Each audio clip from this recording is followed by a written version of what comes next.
108, 109। एक दिन ऐसा जिस्म बनाऊंगा कि पूरा जंगल देखेगा।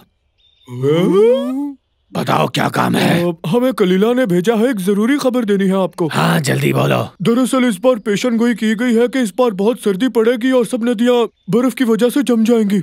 अच्छा, इसीलिए तो हम सबसे बात कर रहे हैं ताकि हमारे साथ मिलकर वो खाना जमा करे और भूख की वजह से हम मर ना जाए सर्दी में। यानी तुम कह रहे हो बर्फ का तूफान आने वाला है? हाँ हाँ। अब की सर्दियों में? जी हाँ। मुझे तो लगता है कि ये सब कुछ झूठ है। अरे भाई हम सच कह रहे हैं। मेरे जिस्म को सर्दी में कुछ नहीं होगा।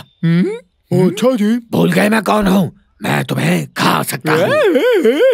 हिम्मत है तो खा के दिखाओ। अच्छा जी, जरा इस फौलादी जिस्म को तो देखो ना, तो इसको सर्दी लगती है और ना ही भूख लगती है। वर्जिश कर करके अकल जवाब दे गई है तुम्हारी। दफा हो जाओ यहाँ से। इस सर्दी के आने तक मैं अपना जिस्म ऐसा कर लूंगा कि इसे कुछ भी नहीं होगा। इनका क्या करूं?